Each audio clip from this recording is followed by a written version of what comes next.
Antes de nós começarmos a mensagem de hoje, queria mostrar algo para os irmãos. Vai aparecer aqui na tela.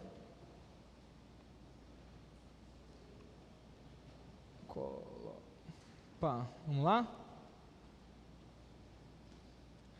Eu queria agradecer aos irmãos por todas as orações por mim, pela Amanda, minha esposa, e também pela nossa filhinha, Ana, que nessa semana, dia 20, fez um mês. Fez um mês, a gente teve a alegria de também ter aí a minha sogra, o Helder, o marido dela, junto com a gente aí, e celebrar, né? Um mês de bebê, a vitória é de quem? É da mãe, não é? Celebrar aí a perseverança, a vitória que Deus deu aí para minha esposa, e também a bênção de estar com a nossa filhinha. Eu, numa quinta-feira, eu mostrei ela para a igreja, só que eu não fiz isso no domingo. Então eu queria aproveitar aí, mostrar essa daí, a Ana, né? A pequena Ana. O nosso desejo maior era que a gente pudesse trazer ela aqui, e aí ela sair passando de mão em mão. Entregar ela na mão de um irmão, e no final do culto catar na mão de sei lá quem, né? Sair passando. E a gente quer fazer isso com vários propósitos. Um deles é que nós não queremos que ela seja uma criança antipática, que é criança que vai com todo mundo, que não tem medo, não estranha a gente. Mas principalmente a gente quer que ela seja uma criança que ama o Senhor, que ama a família da fé e que ama estar com o povo de Deus. Olha só que legal, os irmãos são instrumentos de Deus para me ajudar a formar o caráter da minha filha, né? Fazer com que ela ame o povo de Deus. Não vejo a hora acabar esse negócio de Covid, né? Mandar o coronga embora, para começar aí a deixar ela com os irmãos, ela conhecer a voz dos irmãos, os irmãos conhecerem as birrinhas dela, ela babar nos irmãos, os irmãos nela, né? Nós, durante esse mês, nós estamos numa série em que nós estamos vendo algumas lições dos profetas menores. Nós estamos aprendendo com esses profetas, esses 12 carinhas, né? Na realidade, como a gente não tem tempo de ver todos, nós estamos lendo o capítulo introdutório do livro dos 12. O livro dos 12 é o livro, na Bíblia hebraica, que compete àqueles 12 profetas que nós temos na nossa Bíblia, né? Oséias, Joel, Amós, Obadias, Jonas, Miqueias, Naum, Abacuque, Sofonias, Ageu, Zacarias e Malaquias. Esses 12 carinhas, que na Bíblia hebraica são um livro só, na nossa são 12, né? E Oséias, capítulo 1, 2 e 3, é o capítulo introdutório desse livro fantástico.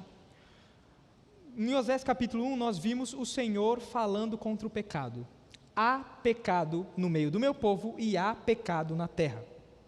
O Senhor falando contra o pecado. Semana passada, em Oséias capítulo 2, nós vimos que o Senhor não só aponta o pecado, mas Ele diz: eu julgarei, eu punirei o pecado. E hoje nós vamos ver o último capítulo dessa introdução do livro dos 12, que é Oséias capítulo 3, em que Deus vai falar: há restauração para todo aquele que se arrepende e me busca, seja ele da minha nação, seja ele de todos os povos. Nós vimos esse livro, e eu quero desafiar você hoje. Agora nós vamos ler Oséias capítulo 3, já abre a sua Bíblia em Oséias capítulo 3, eu quero desafiar você a ler, mas você fazer uma leitura focada. Hoje a gente vai fazer uma leitura assim, que é para pegar os detalhes, a gente não vai deixar passar uma poeira. Aproveitar que o capítulo é pequenininho, são só 5 versículos, a gente fazer uma leitura bem focada, perceber alguns detalhes que o Senhor deixou registrado aqui, para a nossa edificação. Então, presta atenção, a gente vai fazer uma leitura focada. Agora eu quero que seus olhos se tornem um coador, não vai deixar uma palavra passar, tá bom? Fechou? Então, vamos ler aí, Oséias, capítulo 3, do versículo 1 ao 5, diz assim: o Senhor me diz: vá e ame novamente a sua mulher, apesar de ela ser amada de outro homem e ser adúltera. Ame-a como o Senhor ama os israelitas, apesar deles se voltarem para outros deuses e amarem bolos de passas. Por isso, eu comprei ela por 180 gramas de prata e 1,5 barril de cevada. E eu lhe disse: você esperará por mim muitos dias. Não será mais prostituta e nem pertencerá a outro homem. E eu eu esperarei por você. Pois os israelitas viverão muitos dias sem rei, sem líder, sem sacrifício, sem colunas sagradas, sem colete sacerdotal e sem ídolos do lar. Depois disso, os israelitas voltarão e buscarão o Senhor, o seu Deus, e a Davi, o seu rei. Virão tremendo atrás do Senhor e de sua bondade nos últimos dias. Feche seus olhos, vamos orar. Pedir para que essa leitura que fizemos, uma leitura focada, ela fale ao nosso coração. Senhor, nós clamamos para que nesse momento, aquilo que nós lemos da Tua Escritura, seja compreendido. Pai, abra a nossa mente para compreender as maravilhas da Tua lei, e o nosso coração, para que nós sejamos desafiados a praticar. Senhor, nós não queremos mais um discurso, nós não queremos uma palestra, nós não queremos um discurso bonito, um monólogo. Hoje nós queremos transformação. Ninguém saiu de casa neste dia que ameaçou chuva e até garoou, para ouvir o Silas. Nós viemos aqui para ouvir o Senhor e sermos transformados. Que a gente entenda a sua palavra, para que creiamos nela e a apliquemos. Em nome santo de Jesus. Amém. Amém. Quando nós lemos a Bíblia, a gente tem que fazer uma leitura focada. Por que eu estou falando que a gente tem que fazer uma leitura focada? Esse capítulo 3, ele já começa com mudanças. Ele já começa com mudanças no tom de voz. Como assim? No capítulo 1, nós vemos Oséias falando de si e da sua família como se ele fosse um personagem à parte da história. Ele fala dele e da sua família em terceira pessoa. Dá uma olhada, capítulo 1, versículo 2. Olha só, foi Oséias que escreveu, o profeta. Mas olha como ele fala dele e de sua família. Oséias capítulo 1, versículo 2, ele diz assim: quando o Senhor começou a falar por meio de Oséias, disse a ele. Peraí, se foi Oséias que escreveu, por que ele disse que o Senhor disse a ele? Versículo 4. Então o Senhor disse a Oséias. Peraí, de novo, ele está escrevendo como se ele fosse uma pessoa à parte, como se ele fosse um personagem que não faz parte da história, que está assistindo de fora, não é assim? Olha o versículo 6 agora. Gomer engravidou novamente e deu à luz a uma filha. Então o Senhor disse a Oséias, mais uma vez, Oséias falando dele, de sua família, como se ele estivesse fora da história, em terceira pessoa. Só que no capítulo que nós lemos, não é assim. Volta lá para o capítulo 3. Olha o versículo 1. Olha o que diz. O Senhor me disse. Tem uma mudança de pessoa. Agora Oséias não descreve a situação mais de fora. Agora Oséias, ele descreve a situação com ele dentro. Isso aqui foi escrito de maneira especial para trazer um impacto retórico, trazer um impacto literário. Que impacto literário é esse? Oséias diz assim: agora vocês vão olhar a situação pelos meus olhos. Não o olho de um narrador distante. Sou eu. Como se agora, como a gente lesse, era como se eu ouvisse Oséias falando assim: ei, eu não estou contando a história de alguém que eu inventei. Oséias e Gomer não são personagens de uma história inventada. Eu sou Oséias. Essa é a minha história. Eu quero que vocês vejam a minha história. E com os meus olhos, vocês vejam aquilo que eu aprendi. Oséias faz isso de propósito. Ele mudou porque agora ele vai mostrar que ele aprendeu. Tem um negócio interessante quando eu penso nos profetas, é que o profeta, ele é uma pessoa chamada por Deus para falar em nome dele. Só que o profeta não era chamado porque ele tinha uma espiritualidade elevada. Não, Deus nunca chamou alguém porque ele tinha uma espiritualidade elevada, ele era melhor do que todo mundo. Não, exemplo de profeta que não tinha uma espiritualidade elevada, Jonas, não é? Um homem que falou: eu prefiro morrer do que obedecer o Senhor. Eu prefiro morrer do que ter que pregar, do que ter que fazer a minha tarefa. Não era. Só que conforme este homem andava com Deus, fazia a sua tarefa, o Senhor usava ele como ilustração do caráter de Deus. No caso de Oséias, Oséias e a sua família ilustravam o relacionamento entre Deus e o povo Israel. Oséias era uma ilustração, uma fotografia, se isso fosse possível, de quem era Deus, como ele estava diante do pecado de seu povo. Ele era uma ilustração. Só que tem um negócio interessante, como eu falei, os profetas, além de serem instrumentos de Deus, Deus falava com eles, para que eles falassem para o povo, mas Deus ensinava o seu coração também. Eles não saíam ilesos, eles aprendiam também. Nesse caso, Oséias vira e fala: vejam com os meus olhos, e vejam o que eu aprendi. Agora, o que será que Oséias aprendeu? O Senhor vira para ele e fala com ele, e aí ele relata: o Senhor falou comigo e disse: vá e ame novamente a sua esposa. A primeira vez que o Senhor falou com Oséias, ele disse: vá e toma.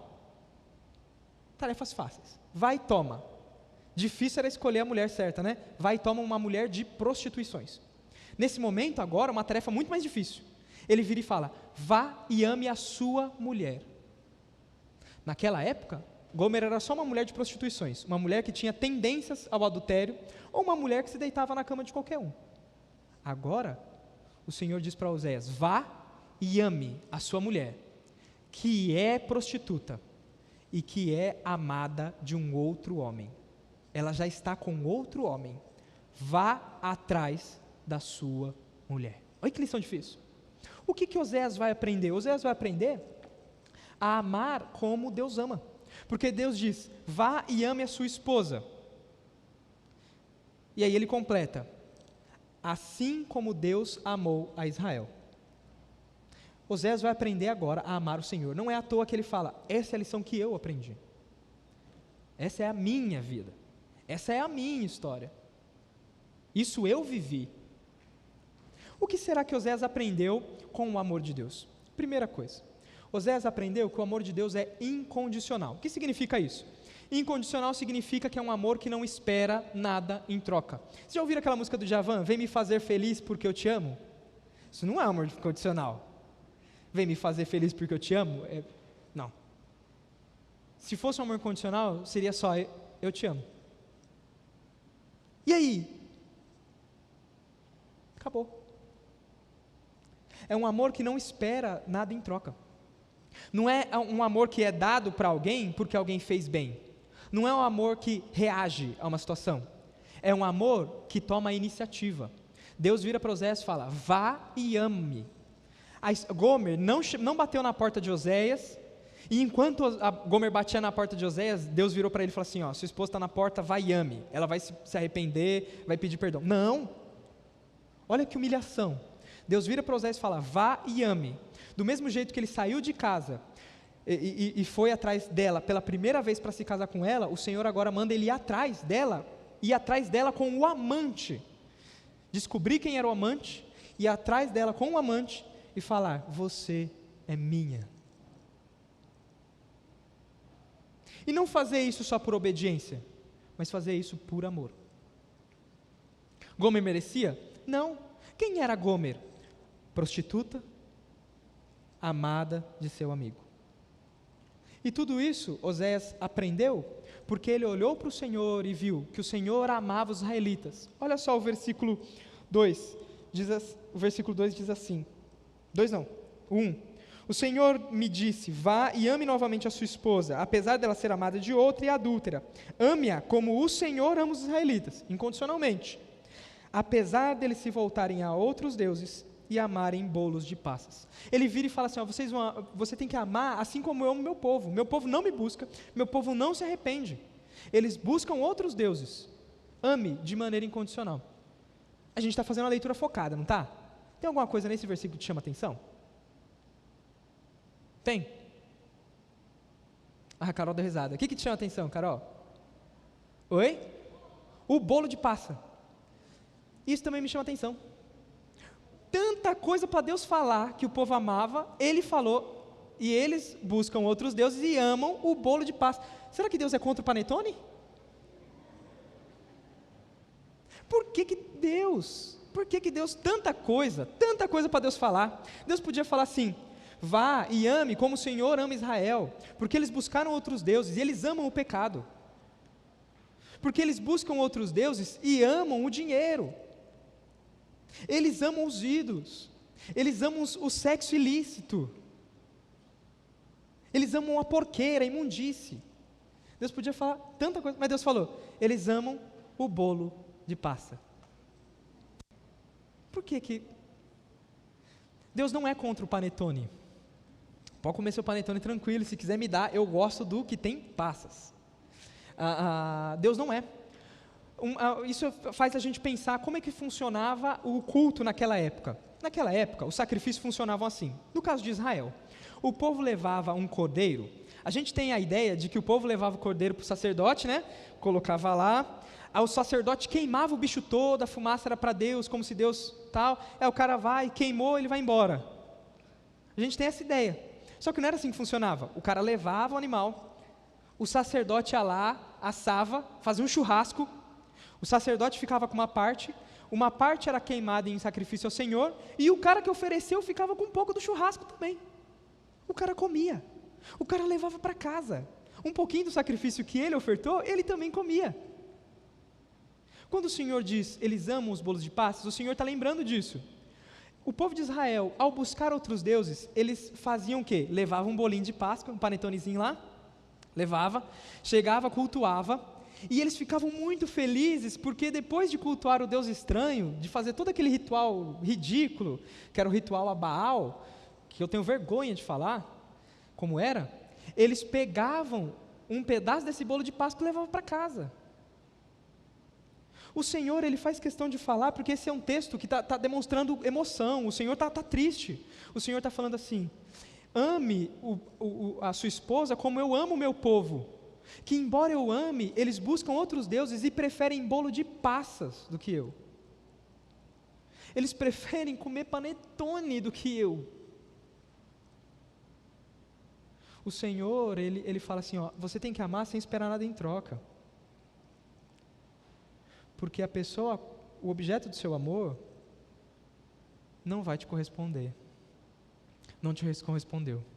No meu caso, como se o Senhor estivesse falando, Israel preferiu um bolo de passas do que eu. Primeira coisa que Oséias aprendeu é que o amor era incondicional. Aí você fala assim, mas meu Deus, que coisa pesada, Oséias tinha que ir lá, achar o amante, achar a mulher, separar a mulher do amante, falar, agora você é minha. Amor é muito custoso. Essa é a segunda lição que Oséias aprendeu. Além de entender que amor era incondicional, ele aprendeu que o amor era custoso. Que o amor custa, o amor tem um preço. Aquele que ama tem que estar disposto a pagar o preço do amor. Oséias aprendeu isso. Olha o versículo 2. Por isso, eu a comprei por 180 gramas de prata e 1,5 barril de cevada. Isso te chama atenção? Se você leu de maneira focada, prestando bastante atenção, o capítulo 1 e o 2, você sabe que Oséias não dá detalhes da vida dele, nem da vida dos seus filhos, nem da vida de sua esposa, ele não dá detalhes. Tanto que o nome da esposa, Gomer, nem aparece nesse capítulo. Oséias não dá detalhes. Ele está sempre omitindo algumas coisas. Por exemplo, o que aconteceu com os 3 filhos de Oséias? Jezreel, Loruama e Loami. O que aconteceu com os 3 filhos de Oséias? A gente não sabe. O que aconteceu com Gomer para que ela tivesse que ser comprada pelo marido? A gente não sabe. Como é que Oséias estava se sentindo? Ele estava triste? Ele estava feliz que o casamento ia se restaurar? Ele não fala. Ele não dá detalhes de coisas tipo que seriam mais importantes para a gente, né? O que aconteceu com essa mulher que ela teve que ser comprada? Oséias, você ficou triste? Você não ficou? Como é que você se sentiu? O que você sentiu na hora que Deus te chamou para uma tarefa tão difícil assim? Ele não dá detalhes, porque não fazem questão. Agora ele dá um detalhe incrível. Eu paguei, ele pesou, eu paguei 180 gramas de prata e 1,5 barril de cevada. Por que ele colocou isso aqui? Não te incomoda? Me incomoda demais. Eu falo assim, cara, dava esse versículo para João. João fala, né? João fala no livro dele. Eu podia ter escrito muitos, livros não caberiam. Por que Deus deu esse versículo para Oséias escrever e não deu para João? É uma informação que para mim e para você é desnecessária. Ele podia só falar, e eu a comprei. Mas por que ele fala que ele comprou por 180 gramas de prata e 1,5 barril de cevada? Por 2 motivos. Primeiro, para mostrar que o amor é custoso. O fato dele reunir prata e cevada já demonstra uma coisa: ele teve que pegar todas as economias dele. Gomer, a gente não sabe o que aconteceu com ela, provavelmente ela se enfiou tão profundo no pecado que ela contraiu dívidas que ela não podia pagar, e aí por causa disso ela se tornou escrava de alguém. E aí o homem que é o seu marido de direito, que já tinha pagado um dote para se casar com ela, agora tem que pagar de novo para amá-la. Ele vai ensinar, o amor é custoso. Mas não só isso, ele mostra que o amor custou tudo que ele tinha. Porque Gomer, como eu falei, ela custou 360 gramas de prata. Só que a gente olha aqui, só tem 180 gramas de prata. E 1,5 barril de cevada. Oséias teve que chegar em casa, juntar as moedinhas. Juntou todas as moedinhas, ainda não dá o preço da minha mulher. Sair atrás de cevada. Cevada naquela época era um bom material, mas não era tão valioso quanto o trigo. O fato de Oséias não dar trigo já é outro sinal, tipo, isso aqui é a raspa, é tudo que eu tenho em casa. Ele junta tudo, põe nas mãos do cara que era dono da sua esposa e a compra de volta. Ele mostrando, o amor é custoso. O amor tem um preço, e esse preço é alto. Que humilhação. Que humilhação para um homem de Deus. Ter que juntar todas as suas economias para comprar uma mulher que não merecia perdão. Ele aprendeu que o amor é incondicional. Ele aprendeu que o amor é custoso, o amor tem um preço. E ele aprendeu uma terceira lição. Ele aprendeu que o amor santifica. Um grande problema da nossa geração hoje é achar que amor significa você olhar para os erros da pessoa que você ama e relevar. É um amor conivente. Não é à toa que nós não ouvimos mais sobre pecado na igreja. Nós só ouvimos de graça, graça, graça, Jesus aceita, Jesus ama, Jesus aceita. Mas a gente não lembra que o amor de Deus tem um preço. Que a graça é de graça para mim, mas custou para alguém. E que Jesus ama, e porque ama, Ele santifica aquele a quem ama. Oséias, olhando para Deus, para a maneira que Deus ia agir com Israel, ele aprendeu que o amor é santificador. Uma vez eu ouvi um professor falando umas palavras que me marcaram. Ele falou assim, que uma vez ele estava andando no pátio do seminário, e aí ele encontrou com uma esposa de um outro professor já idoso, né? Ele chegou nessa esposa de um outro professor e falou assim: Artemis, hoje você está muito bonita. Elogiando ela, né? Aí ela virou para ele e falou assim: Marcos, o homem se casa com a mulher que ele quer, mas ele vive a vida e encerra a vida dele com a mulher que ele construiu. Aí o cara falou: mas tá bom, nunca mais elogio. Sai fora. Faz elogio, toma um sabão, né?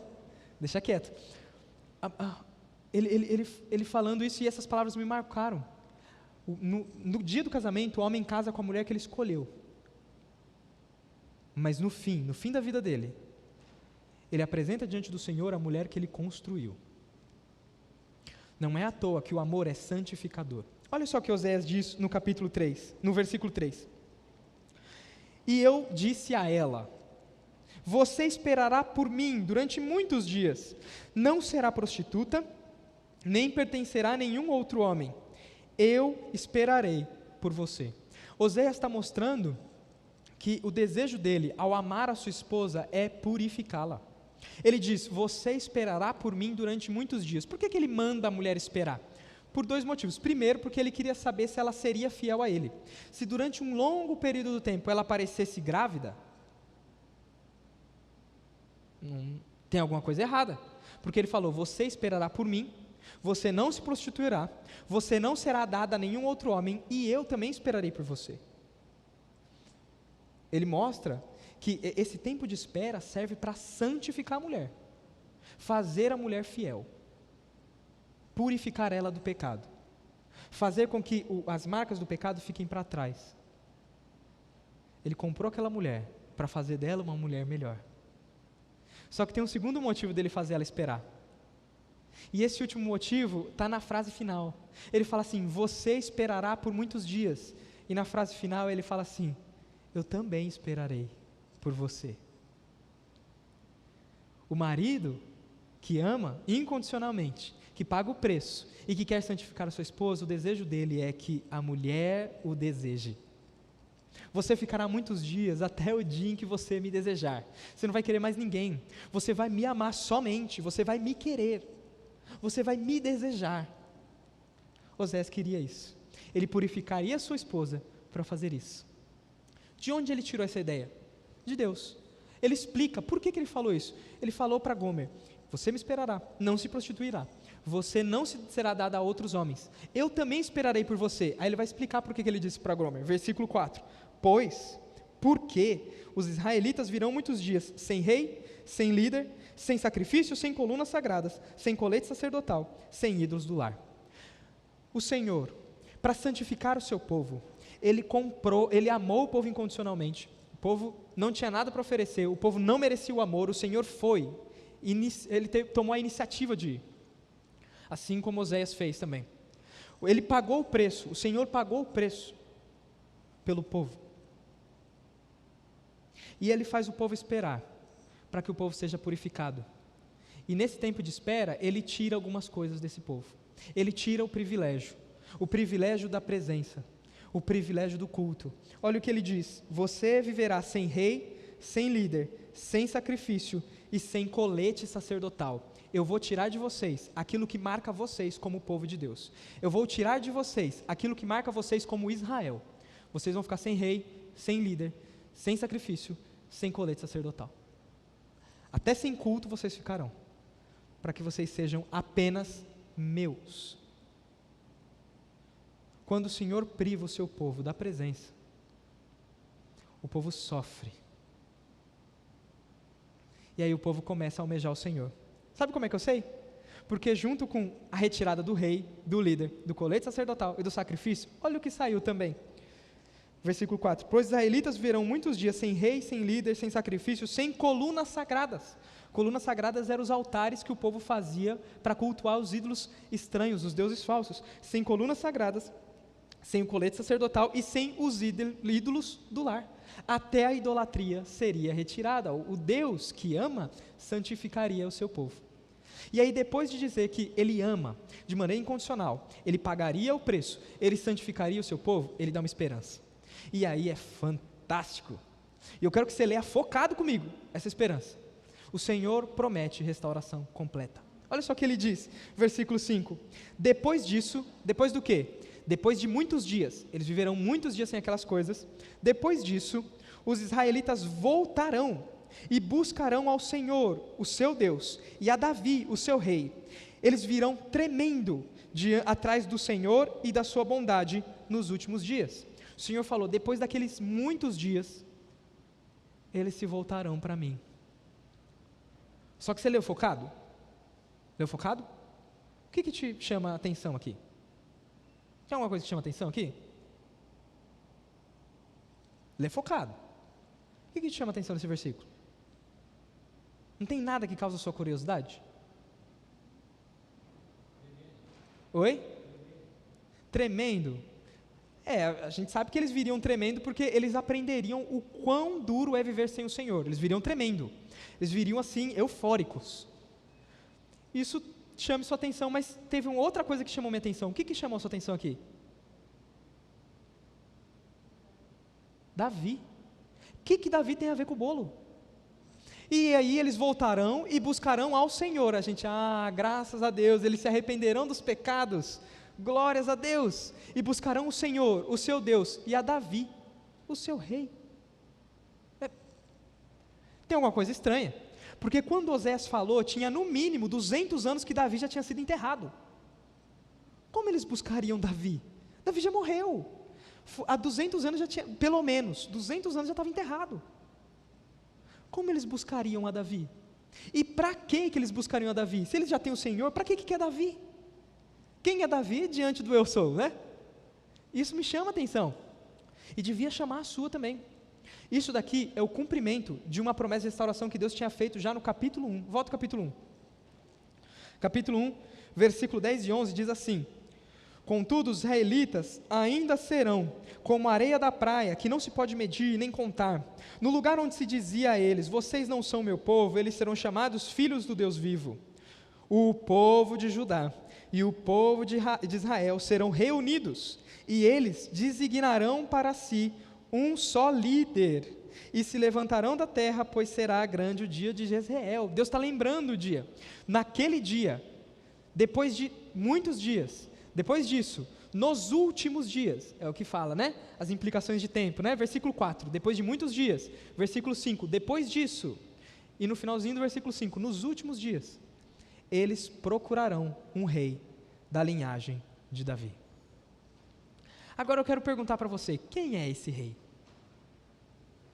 O rei que traria a restauração. O rei que o povo buscaria o Senhor e encontraria um rei da linhagem de Davi. Quem é esse rei? Não é ninguém menos do que Jesus. Não é ninguém menos do que Jesus. O Senhor agora, o Senhor por meio de Oséias, faz a primeira menção clara de que o Messias viria para trazer restauração no livro dos 12. A gente não pode ler esse versículo e não lembrar do nosso Senhor Jesus. O nosso Senhor Jesus, Ele é rei. Por causa do seu egoísmo, por causa do seu medo do inferno, você tem visto o Senhor, Jesus, como uma válvula de escape do fogo eterno do inferno.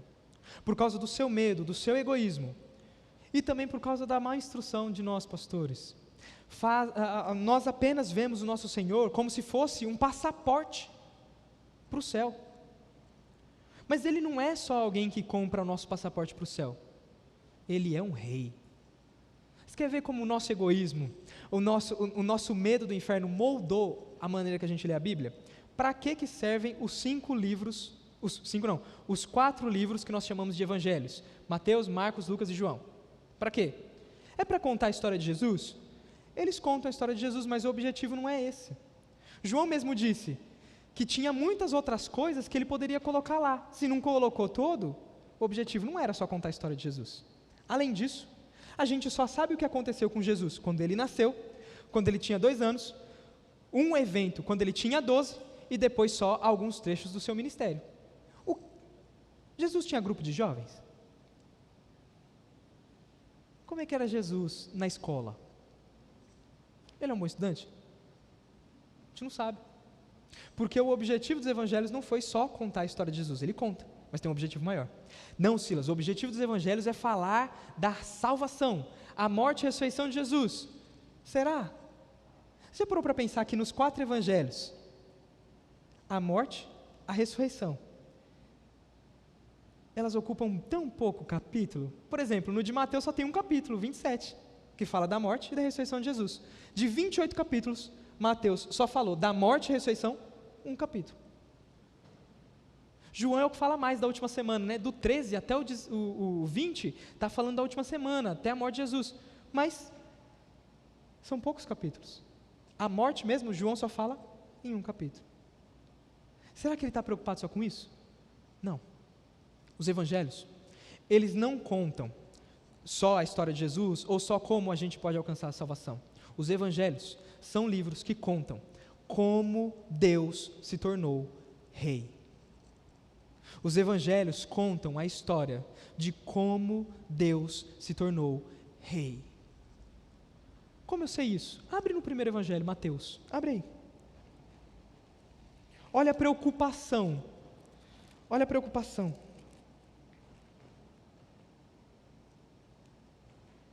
Versículo 1. Registro da genealogia de Jesus Cristo, filho de Davi, filho de Abraão. A gente sabe que Davi nasceu depois de Abraão. Por que ele colocou Davi primeiro? Ele está preocupado em contar a história de como Deus se tornou rei. Não está satisfeito? Versículo 17. Assim, ao todo houveram 14 gerações de Abraão a Davi, 14 gerações de Davi ao exílio e 14 do exílio até Cristo. 14, 14, 14. por que o cara escreveu a genealogia de Jesus em 3 blocos de 14? Sabe por quê? Porque Davi, em hebraico, são 3 letrinhas, D-W-D. Em hebraico eles não tinham números, eles usavam as letras para fazer os números. DWD dá 4, 6, 4. Soma dá 14. 14, 14, 14. Quando nós olhamos para a crucificação, nós não vemos só a redenção. Mas você não pode olhar para a crucificação e se esquecer do momento em que o nosso Senhor, Ele foi coroado. A coroa dele não era de ouro, a coroa dele era de espinhos. O trono dele não era para ser sentado, era para ser esticado. Mas em cima do trono dele, todo mundo sabia quem ele era. Porque em João, diz que Pilatos colocou lá uma placa, escrita em 3 línguas, latim, grego e aramaico. E nessa placa estava escrito: eis aí, Jesus Nazareno, o Rei dos Judeus. A ressurreição é um momento em que o Senhor fala: o Rei chegou. Ele é superior à morte, Ele é superior a todas as coisas, e Ele está para construir um reino. Um pouco antes de subir aos céus, a pergunta dos discípulos para Jesus é clara: quando o Senhor restaurará o reino de Israel? Jesus fala: não é agora, negada, segura. E aí ele sobe aos céus como um rei em cortejo, e enquanto ele sobe, os anjos falam: homens galileus, assim como vocês viram o Senhor subir, um dia ele voltará. Quando olhamos para o livro de Apocalipse, nós vemos o Senhor como um cordeiro que for morto, sentado no trono. Os evangelhos mostram Jesus não como um homem fraco, não como um homem comum, mas os evangelhos contam a história de como Deus se tornou rei. É diante desse que você está, daquele que movimentou a história, daquele que ele não reuniu moedinhas em casa, até porque ele que tinha toda a glória se fez pobre, porque o filho do homem não, as raposas têm covis, mas o filho do homem não tinha nem onde reclinar a cabeça. Ele não entregou, ele não chegou em casa, contou as moedas, juntou cevada para comprar a sua amada. Ele morreu. Ele morreu. Nós fomos comprados não por prata e cevada. 1 Pedro diz: você não foi comprado por prata ou ouro, mas pelo precioso sangue do Cordeiro, conhecido desde a fundação dos tempos. Este é o Rei que te chama. Diante disso, eu tenho 3 coisas práticas para falar. Você não pode sair daqui sem aplicar a mensagem dos profetas. Você tem que se movimentar. Senão, isso só torna você um diabo mais esperto. Isso só torna você uma pessoa que tem mais informação. Não, você tem que sair daqui e praticar. Você tem que fazer alguma coisa. E eu quero te dar 3 atitudes práticas. A primeira: agradeça. Você não merecia. Na história de Osés e Gomer, na história de Deus e Israel, você é Gomer, você é Israel. Eu sou Gomer, eu sou Israel. Eu não merecia, você não merecia. O Senhor tomou a iniciativa de te buscar. Uma coisa que eu falei no culto de quinta-feira, que eu li na internet, achei engraçada essa frase, mas é uma frase extremamente importante, quero repetir aqui. Não foi você quem encontrou Jesus. Foi Ele quem te encontrou. Porque o perdido era você, não Ele. Ele tomou a iniciativa. Ele foi atrás de você junto com seus amantes. Ele te amou incondicionalmente. Ele pagou o preço na cruz. Ele te deu uma nova história. Agradeça. Não tem o que a gente fazer a não ser agradecer. A gente não pode fazer outra coisa a não ser louvar esse Deus. Agradecer e falar: Senhor, muito obrigado, porque o Senhor me quis, não eu te quis. E aí eu lembro de uma musiquinha que eu canto para minha filha. Quando ela está não quer dormir, eu canto assim: Jesus, eu quero te conhecer, Jesus, contigo eu quero parecer, Jesus, eu não mereço, mas sei que foi o Senhor quem quis ser meu amigo primeiro. Foi Jesus que foi atrás de você, não foi você que foi atrás dele. Agradeça. A segunda coisa é que a história de Oséias não foi contada por uma pessoa distante. Oséias conta a história dele. Ele diz: aprendam comigo o que eu aprendi com o Senhor.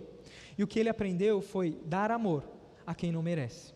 E hoje eu quero te dizer, hoje eu quero te dar uma aplicação prática, né? Eu quero te dar algo prático para você fazer. Perdoe. Eu não sei se você veio para cá carregando mágoas, ou se você veio para cá com um entrave com alguém, mas perdoe. Hoje você aprendeu que o amor de Deus, o amor que perdoa, ele é incondicional. Não depende se a pessoa vai mudar ou não. Não depende se a pessoa vai se arrepender ou não. O perdão não é uma coisa que você faz esperando resposta de alguém. O perdão é você assumir o prejuízo. É você pagar a conta de outra pessoa, porque um dia alguém pagou a sua. Perdoe. Nós estamos diante da mesa da comunhão e nós vamos ceiar. E nos versículos da ceia tem um negócio interessante, que a igreja não lê de maneira focada, que diz assim: cada um examine a si mesmo. Quando a gente lê isso, a gente pensa, será que eu trouxe algum pecado para a igreja? Qual que é meu pecado? E a gente fica pensando. Só que Paulo não estava pensando em todos os pecados possíveis. Depois leia 1 Coríntios capítulo 11. Paulo estava pensando em apenas um pecado. Paulo, quando ele fala, examinem a si mesmo, porque alguns comem para a própria condenação, e não é estranho que alguns comem e estão doentes e outros já dormiram, ou seja, já morreram. Paulo só está pensando em um pecado, e esse pecado é o pecado de quebrar a comunhão do corpo. Paulo só está pensando nisso. Agora é o momento do perdão. Se tem algo que está quebrando a comunhão do corpo, se tem algo entre você e outra pessoa que você precisa abrir mão, assuma o prejuízo. Imite a Deus. Tenha esse privilégio. Por último, a última aplicação prática é creia. Creia que Deus pode restaurar. Oséias não conta a história de uma outra família, ele conta da dele. Só que tem um negócio engraçado. Sabe o que o Evangelho faz? O Evangelho não só nos salva, compra um passaporte para o céu. Não. O Evangelho transforma famílias. O Senhor diz para Oséias, vá e ame a sua esposa, porque eu amei ao meu povo. O amor de Deus para com seus filhos motiva a mim a mudar a minha família e a crer que Deus tem restauração.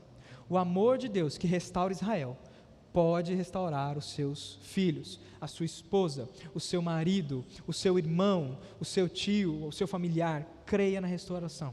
O Senhor Jesus, no Evangelho, tem poder para ressuscitar a gente do morto.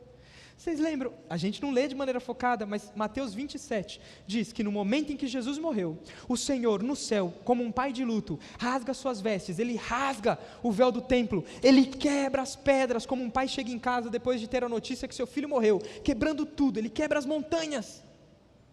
Mas depois de um momento triste de luto, ele diz, e o Senhor abriu os sepulcros e ressuscitou muitos santos. E quando Jesus ressuscitou, Jesus e esses santos entraram na cidade pelas portas. O Evangelho tem poder de ressuscitar. Ele tem poder de transformar a sua família. Creia. Creia. Nesse momento nós vamos participar da ceia. Eu quero chamar os irmãos que vão servir.